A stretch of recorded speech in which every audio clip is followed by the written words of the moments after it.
Welcome to Just Look Up. I'm your host, Monty Bateman. Thank you for choosing to watch my channel. I know that you'll benefit a ton from the things that we discuss on here.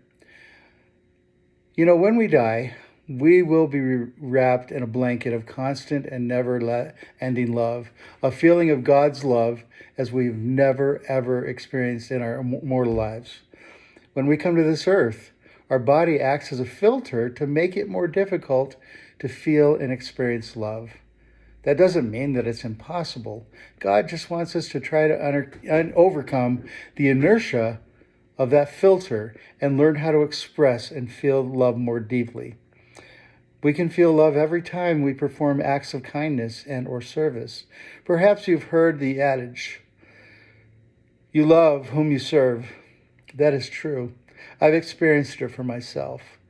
You can also feel it deeply if you allow God to chasten you with painful experiences, and instead of shaking your fist to the heavens and cursing God, you can gain that if you are able to be submissive to the pain and seek Him regularly in prayer, whether out loud or in your heart, to help you love deeply and thank Him for your trials. Let me share with you some of my experiences with love. And when I talk about love, I'm not talking about romantic love. I'm talking about the charitable love that you feel towards all mankind, or you can feel towards all mankind, where we do acts of loving kindness with no expectation of anything in return. Of course, I had romantic love with my wife, but I never considered that we as human beings could have multiple kinds of love for our loved ones. When my wife was dying from cancer, I was her primary caregiver. She was bedridden and could only be mobile if I lifted her from her bed and carried her downstairs to her wheelchair. There came a point in her care where she could not take care of any of her needs. I helped her shower. I fed her, gave her medication, changed her bedclothes, changed her adult diapers and her sheets when necessary. In this condition, she extended to me her perfect act of love by expressing that she was well aware that because of her condition, we had not had any kind of sexual contact with each other for several months, and she offered herself to me in that capacity. While I appreciated it very much for her offer, and I knew where that was coming from her heart and the spirit of which it was intended, I told her I couldn't take advantage of her in that way, wherein I was the only one deriving pleasure for that act of love, and I turned down her offer. And I hope she understood, because we didn't really talk about it after that, but words cannot express how much I loved her in that moment. But I had no idea that my love for her would continue to grow every day as I lost myself in serving her needs without considering my own.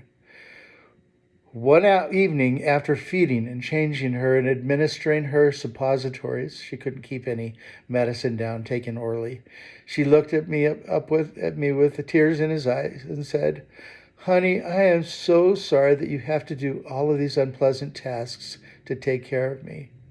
I wish you didn't have to." My reply to her was heartfelt and sincere. "Oh, Louisa, you don't have anything to apologize for. You have taken care of and served me and our kids for years unselfishly, and I love you so much for it. I count, after all of the service that you've done for me and our kids, I count it as a privilege and a blessing to be able to do these things for you in return for all the things that you have done for us." In that very moment, I felt a love for her greater than I could have ever imagined. So as I said at the start of that video, you love whom you serve. That had never meant the same to me as much as it does now. Another act of love and service came from a complete stranger while we were going through this challenge. It was on the 4th of July holiday weekend, and We were having one of the hottest Julys on record when our air conditioning system broke down. Because of her cancer, my wife was bedridden and the heat for her was unbearable. And she couldn't do anything about it. She couldn't get away from it. It was just suffocating her up in our bedroom. Because it was a long holiday weekend and hotter than it had been in quite some time, it was impossible for me to find an available HVAC, heating, ventilation, and air conditioning technician to fix our air conditioner. Finally, after several frustrating hours on the phone, I got a hold of one. As it turns out, the only reason that he was available is because he had the flu. When he found out my wife's predicament, that she had cancer and she was bedridden and couldn't escape the heat, he told me that he will come anyways. I'm going to tell you two things right now before I continue the story. First of all, it's difficult for me to contain my tears as I share this experience and think of the sacrifice this wonderful man made for my wife. And second, I guarantee there's a very special place in heaven for him for what he did. This was a 3-hour repair job in a hot weather. And I stayed by his side while he was doing this. I brought him water and whatever he needed to try to keep him comfortable. But the entire time that he was working on our air conditioning unit, he was throwing up. I was putting a watering system at the time, so we had ditches dug out, and he was throwing up in the ditches. So fortunately, I was able to bury the evidence eventually. But he was throwing up in those ditches because of his flu. When he was done, he wasn't going to take any money, but I insisted. And then my wife made him come up to our room so she could personally thank him and give him a big hug. He expressed concern about getting her sick, and she told him with irony in her voice and a twinkle in her eye that she doubted that he could get her any sicker than she already was. I'm telling you, this is the kind of Christ-like love we are commanded to have for our fellow brothers and sisters. I haven't seen it to this degree very often in my lifetime, but it touched me so deeply that the mere thought of the selfless sacrifice of this man made on behalf of our family brings a flood of tears to my eyes. Lastly, I'm going to tell you about a time when I was infused with love in order to spread it to others. And again, these were spiritual experiences. This last one, I didn't feel that I'd done anything to deserve it, but I guess going through the whole mourning process, it was my time to help other people through that process. So, my wife passed away on Labor Day that year, and her funeral was planned for the following Saturday. And we scheduled her viewing to be the day before on Friday. Every single person that had attended, I suspect, came with the intent to comfort me in my grief.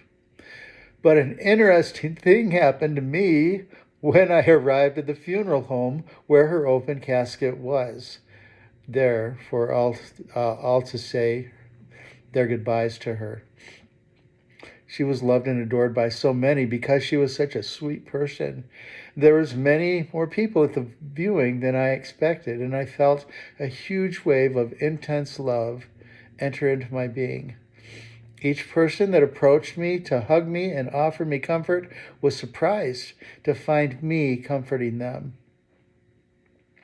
And as we interacted, I was prompted as to what to do and what to say to each particular individual that would give them the comfort and love in the way that they needed it expressed to them. And so when I'm telling you this, I mean the thoughts, and it came right into my head and my heart. What did I need to say in that moment? I didn't plan anything out. And it was like I said, it was a miracle, and it was a spiritual experience like none other that I'd had gone through before. So, like I said, she was loved by all. It wasn't just my loss, it was everyone's loss. And I felt so privileged to be able to be a conduit of love and comfort so that many people could experience the healing process of losing Louisa from all of our mortal lives. I did not expect to have this blessing given to me. But I think that's the kind of experience we all should strive to have. Loving yourself and your fellow mankind is probably the most important thing that you can learn how to do in living this life. We're not going to be on this mortal earth forever, but we're here to learn important lessons, and that's the most important. Find ways to show and grow your love by acts of kindness and service for others. I mean, if even simple act of a hug and a smile and picking up garbage and throwing away so nobody has to see somebody else that littered and be sad about that. And it's like whatever you can do, the small, medium, or large. Try to incorporate, you'll find if you try to incorporate that in your daily routine somehow, that your heart will expand, and eventually you'll find people that can help you, and blessings will flow your way.